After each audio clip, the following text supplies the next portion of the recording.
Welcome to the 8th and final part of the Bushido Code. And today we're going to cover, it's a combined topic, essentially, character and self-control. Now, Bushido teaches that men should have some sort of absolute moral standard, and this should go beyond the logical standards that we have for ourselves.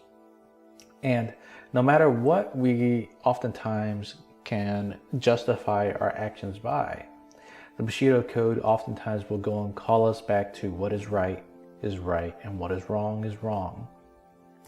And there's a vast difference between the good and bad, and learning to right the wrongs, and also understanding the subjective versus the justification and discussion of those areas. And you have to know the difference. You have to know what the obligations are. You have to understand what the actual standards are for behavior. Because the first objective of any samurai's education was to build up character. And then the undercurrent, the building blocks that essentially were rose upon the actual foundation of character were to develop intelligence and to learn the other skills that essentially were that of the modern age.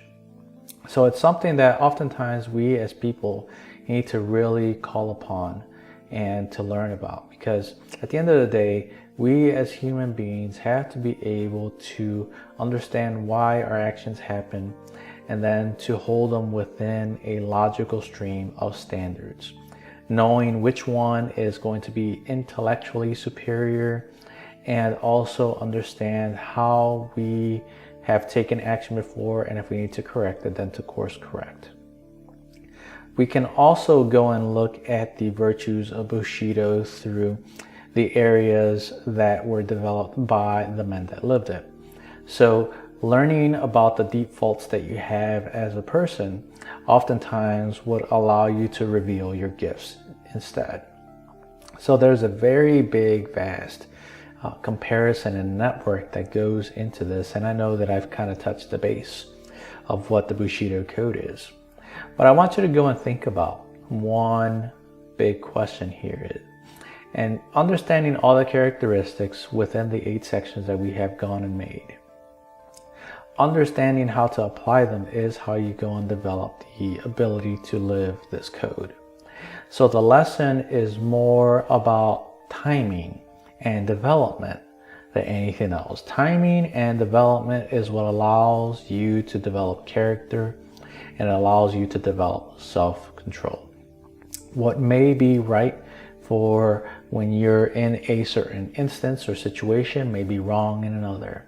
So learning to balance the dance of the 10,000 things, like oftentimes I will talk about during my lessons, is a really big standard that we as people should learn to embrace. And this is for both sexes, even though Samurai Code was written for specifically encompassing the men of that time. The Bushido Code can be applied to both sexes at the same time. So with that, I thank you for listening to this audio series, and I look forward to your feedback and responses when you listen. Thanks for now. I'll talk to you very soon.